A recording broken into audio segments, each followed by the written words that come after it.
ఓం నమ శివాయ. కార్తీక పురాణం 2వ అధ్యాయం. సోమవార వ్రత మహిమ. జనక, ఇంతవరకు నీవు కార్తీక మాసమందు ఆచరించవలసిన విధిక్రమం మాత్రమే తెలియజేస్తివి. కార్తీక మాసంలో సోమవార వ్రతమునకు ప్రత్యేక ప్రాముఖ్యత ఉంది కదా. సోమవార వ్రత విధానము, దాని మహిమను గురించి వివరింతును. సావధానుడివై ఆలకించు. కార్తీక మాసంలో సోమవారము శివుడికి అత్యంత ప్రీతికరమైన రోజు. ఆ రోజున స్త్రీలు కానీ పురుషులు కానీ ఏ జాతి వారైనా రోజంతా ఉపవాసం ఉండి నదీ స్నానం చేసి తమ శక్తి కొద్దీ దాన ధర్మాలు చేసి నిష్ఠతో శివదేవుడికి బిల్వపత్రాలతో అభిషేకం చేసి సాయంత్రం నక్షత్ర దర్శనం చేసిన తర్వాత భుజించాలి. ఈ విధంగా నిష్ఠతో ఉండి ఆ రాత్రంతా జాగరణ చేసి పురాణ పఠనం ఉనర్చి తెల్లవారిన తర్వాత నదికెళ్ళి స్నానం చేసి తిలాదానం చేసి తమ శక్తి కొద్దీ పేదలకు అన్నదానం చేయాలి.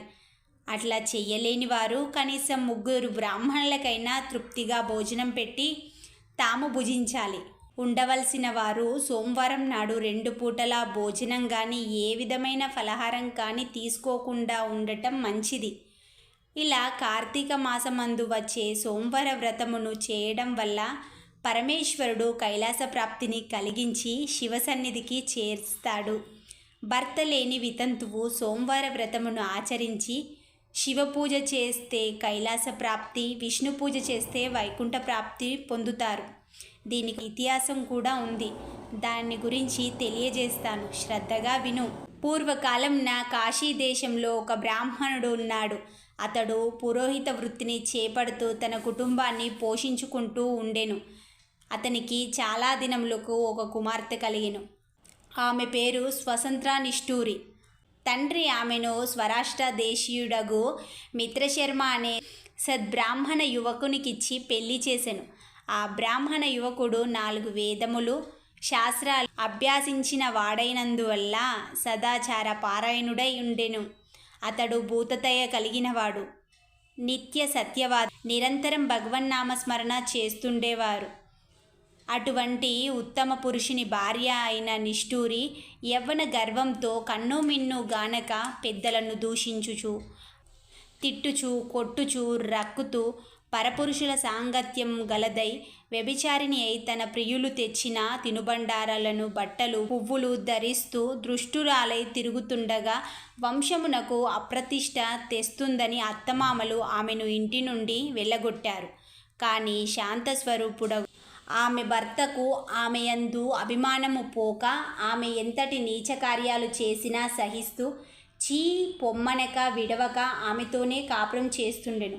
కానీ చుట్టుపక్కల వారు ఆ నిష్ఠూరి గయ్యాలితనము మొదలై అందరూ ఆమెను కర్కశ అని పిలుస్తూ ఉండేవారు.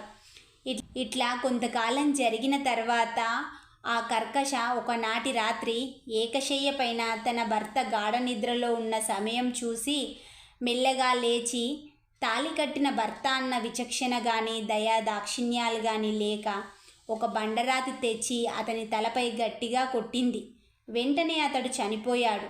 ఆ మృతదేహం ఎవ్వరి సహాయం అక్కరలేక అతి రహస్యంగా గొడ్డుదారిలో పోయి ఊరి చివర ఉన్న పాడుబడిన నూతిలో పడవేసి పైన చెత్తా చెదారంతో నింపింది. ఏమీ ఎరుగని దానివల్లే ఇంటికి వచ్చింది.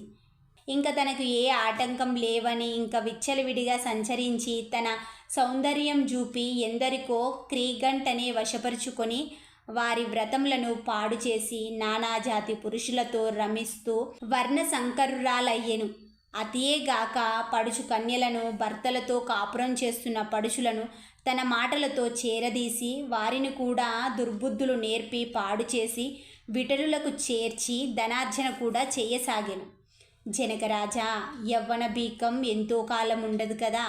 కాలం ఒకే రీతిగా నడవదు. క్రమక్రమంగా ఆమెలో యవ్వనం నశించింది. శరీరమందు మ్రోహవనాలు బయలుదేరినవి. ఆ వ్రణాల నుండి చీము, రక్తము, రసి కారటం ప్రారంభమయ్యెను. దానికి తోడు శరీరమంతా కుష్ఠవ్యాధి బయలుదేరి దుర్గంధం వెలువడుతుంది. దినదినము శరీరం పటుత్వం కృషించి కురూపి అయి భయంకరమైన రోగంతో బాధపడుతుంది. ఆమె యవ్వనంలో ఉండగా ఎన్నో విధాల తృప్తి కలిగించిన విటులు ఏ ఒక్కరూ ఇప్పుడు ఆమెను తొంగైనా చూడరైరి. ఆ పరిసర ప్రాంతాలకు వెళ్ళిన ఎడల తమనెట్లయినా పలకరిస్తుందని ఆ వీధి ముఖమైనా చూడకుండిరి. కర్కశ అట్లా నరక బాధలను అనుభవిస్తూ పురుగులు పడి కొంతకాలానికి చనిపోయింది. బతికి ఉన్నన్నాళ్ళు ఒక్కనాడైనా పురాణ శ్రవణంనైనా చేయని పాపిష్టురాలు కదా.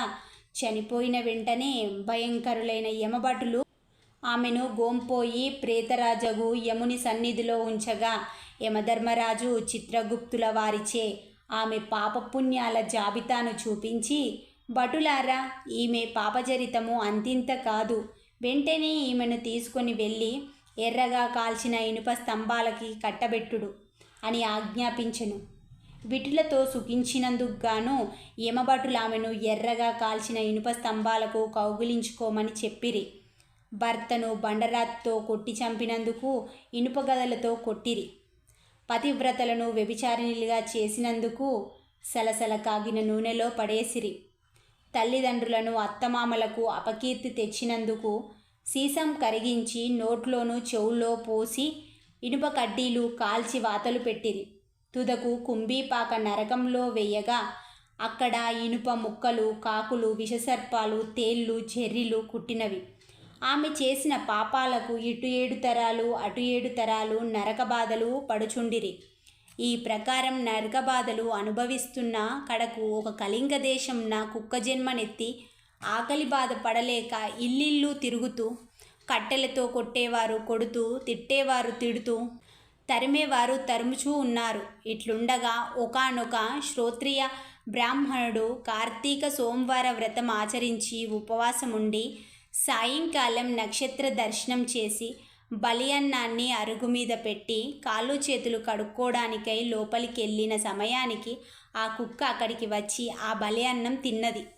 వ్రతనిష్ట గరిష్ఠుడై ఆ విప్రుని పూజా విధానం చే జరిపిన బలి అన్నము తినడం చేత ఆ రోజు కార్తీక సోమవారం అగుట వల్ల, ఆ కుక్క ఆ రోజంతా ఉపవాసం ఉండటం వల్ల, శివపూజ పవిత్ర ప్రసాదమైన ఆ ఇంట దొరకడం వల్ల ఆ శునకము జన్మాంతర జ్ఞానం ఉద్భవించెను. వెంటనే ఆ శునకము, విప్రకులోత్తమ, నన్ను కాపాడు అని మొరపెట్టుకొనెను. ఆ బ్రాహ్మణుడు బయటకు వచ్చి చూడగా కుక్క తప్ప అన్యులెవ్వరూ అక్కడ కనిపించలేదు. మరలా రక్షింపు రక్షింపు అని కేకలు వినబడెను. మరలా విప్రుడు బయటకు వచ్చి, ఎవరు నీవు, నీ వృత్తాంతమేమిటి అని ప్రశ్నించగా, ఇంతలో ఆ కుక్క, మహానుభావ, నాటుకకు వెనుక 15 జన్మల ముందు విప్రకులాంతను వ్యభిచారినై అగ్నిసాక్షిగా పెళ్లాడిన భర్తను చంపి వృద్ధాప్యంలో కుష్ఠురాలునై తనువు చాలించిన తర్వాత యమదూతల వల్ల మహానరకం అనుభవించి నా పూర్వీకుల పుణ్యఫలం వల్ల ఈ జన్మలో కుక్కనైతిని. ఈరోజు మీరు కార్తీక సోమవార వ్రతము చేసి ఇక్కడ ఉంచిన బలి అన్నం తినడం వల్ల నాకు ఈ జ్ఞానం కలిగింది.